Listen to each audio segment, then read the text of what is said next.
Now the spinal cord. Now this spinal cord, first of all, starting the spinal cord, the different parts of the brain and spinal cord. Now the brain, upper part, larger part, that is called the cerebrum. Below the cerebrum, this one is the midbrain. So it's called the midbrain, and this region is called the pons, and lower to pons, from lower border to pons starts the medulla oblongata. Posterior to the pons is the cerebellum. Larger one is the cerebrum, and the smaller one posterior to the pons is the cerebellum. Now, this part of the brain, the midbrain, pons and medulla oblongata, they are called the brain stem. Now, the spinal cord, it extends from the cranial border of the atlas vertebra. Now this one is the skull, this is the brain, and in the lower portion of the skull is a large foramen that is called the foramen magnum. So below the foramen magnum is the atlas vertebra, the first cervical vertebra. Atlas vertebra,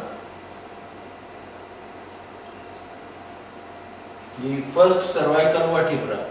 So the spinal cord, it starts from the cranial border of the first cervical vertebra called the atlas. Then the spinal cord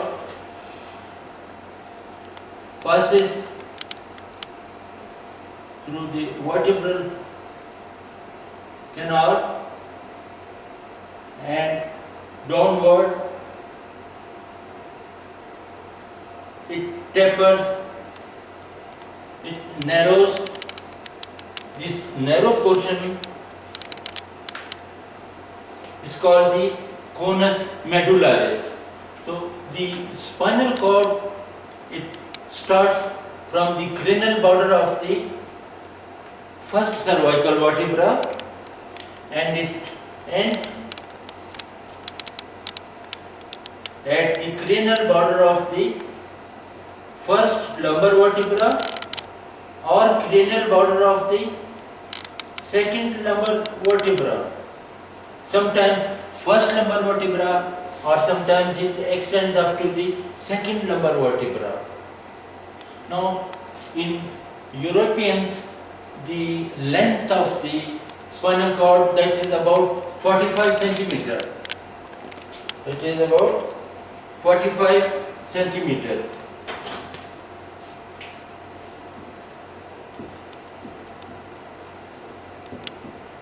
But it is variable. So, the spinal cord, starting from the cranial border of the atlas vertebra, passing downward through the vertebral canal and reaches up to the first lumbar vertebra, upper border of first lumbar or upper border of the second lumbar vertebra. Then here it lower portion that narrows, this narrow portion, that is called the conus medullaris.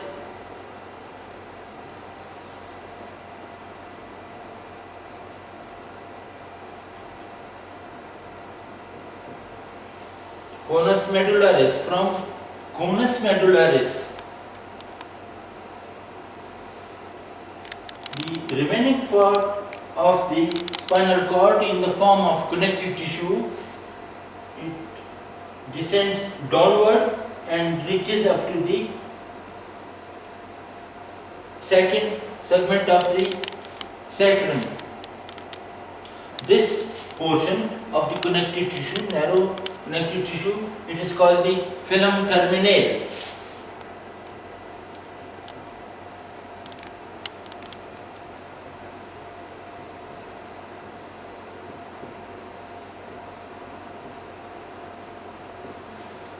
It's called filum terminale. Now, like the brain, the spinal cord, it is also covered by three membranes. These are the outermost one, the dura mater, inner to that is the arachnoid mater, and most inner one is called the pia mater.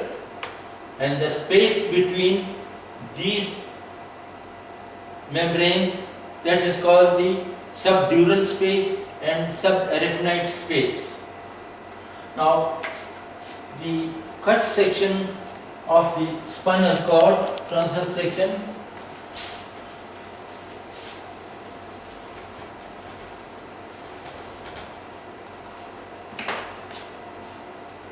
now this portion,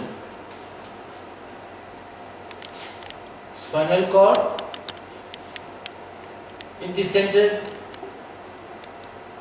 is H-shaped grey matter having a central canal. Now through this central canal, it contains the cerebrospinal fluid. It contains the cerebrospinal fluid. Then the H-shaped grey matter anteriorly, it moves. It is called the anterior arm of the grey matter. One on left side, other on right side. This one is also the anterior arm of the grey matter. And these two are the posterior arm of the grey matter. Now the posterior arm,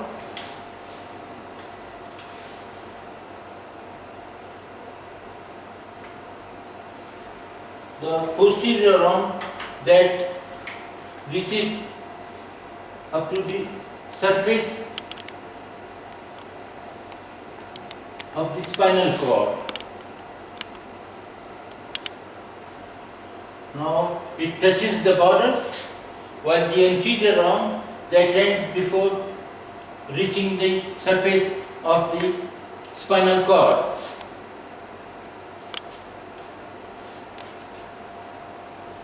Then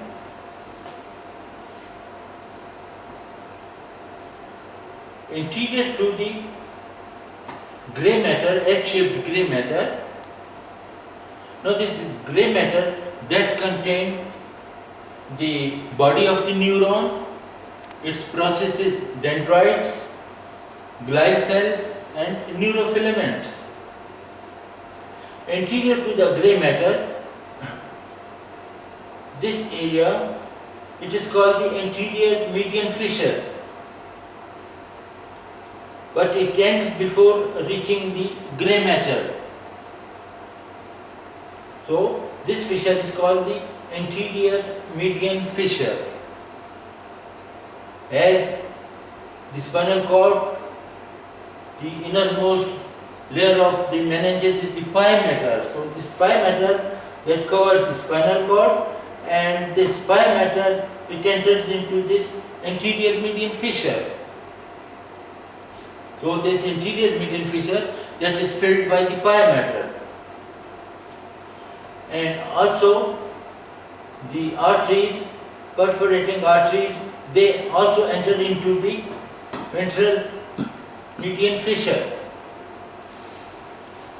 And here it supplies to the central part of the spinal cord.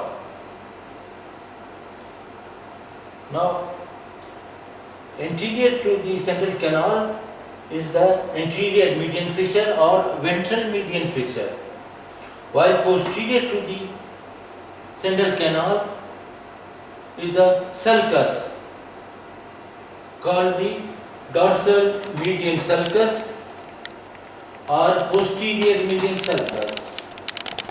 Posterior median sulcus. This one is the fissure and this one is the sulcus, a groove-like.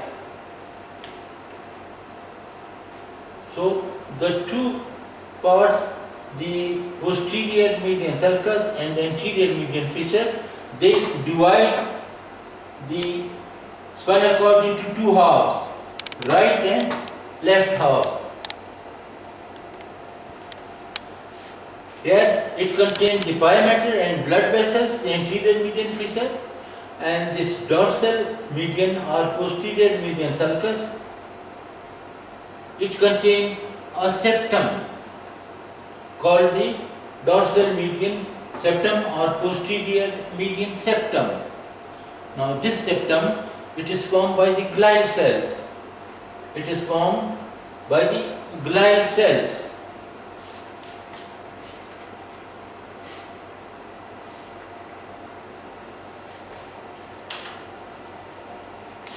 Now this one is butterfly shaped grey matter. This one is the central vein. Now here, this one is the anterior median fissure. I told you it ends before reaching the grey matter. So there is a space between the grey matter and the anterior median fissure. It is called the white commissure. It is called the white commissure. Now in this region, the fibers of the right side of the spinal cord and fibers of the left side of the spinal cord, they meet together, and here these fibers, they cross. The fibers of the right side, they cross and reaches to the left side of the spinal cord. Here it's the region of the white commissure. Now, then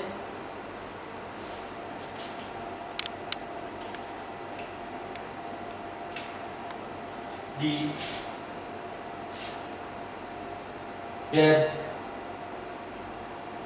is the posterior median sulcus and this one is the anterior median fissure.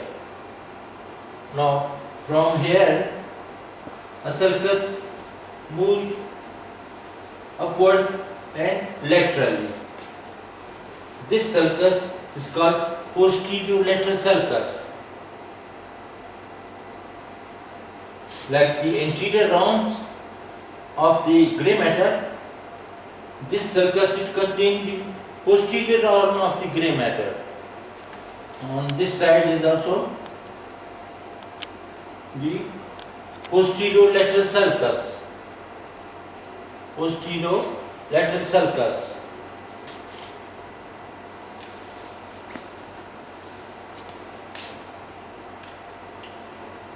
And in the same way, there is another sulcus that is called the anterolateral sulcus. Sorry, here. Anterolateral sulcus.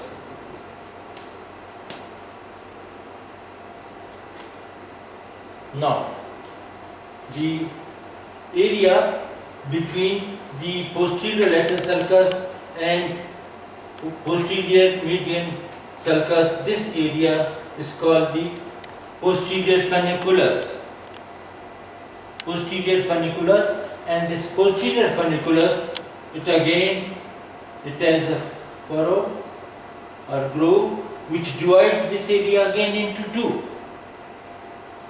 The median one, that is called the fasciculus gracilis.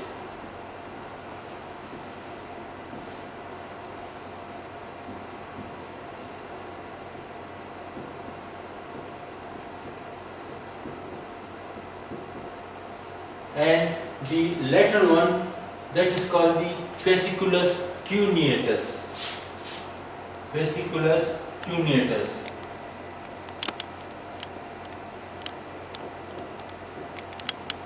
Fasciculus cuneatus. Now, there is another form of grey matter called the lateral horn. Here, this one, smaller one, it projects here laterally, and here also laterally. It is called the lateral horn. Now, this lateral horn of the grey matter that is present in the upper thoracic vertebrae, from second thoracic to 12th thoracic vertebrae, the lateral horn. So, in this way, these regions, they are divided. Now, this anterolateral sulcus, it divides again this area into anterior funiculus and posterior-lateral funiculus. So, these two funiculi, they are present here. So, now,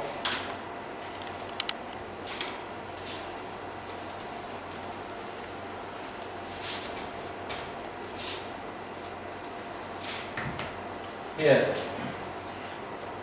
this one is the grey matter of the spinal cord. Now, the grey matter in the cerebrum and cerebellum, they are also like this. So, the grey matter, it contains the body of the neuron. This one is the nucleus, in the center is the nucleolus. This pale one is the nucleus. So, the grey matter that contains the body of the neuron and its process is called dendrites. Then grey matter also contains these neurofilaments, these thread-like filaments, and in between them these are the glial cells in the form of dots. So, the grey matter, it contains three things: the body of the neuron and its processes, dendrites, and neurofilaments, and third one, the glial cells. These are in the grey matter.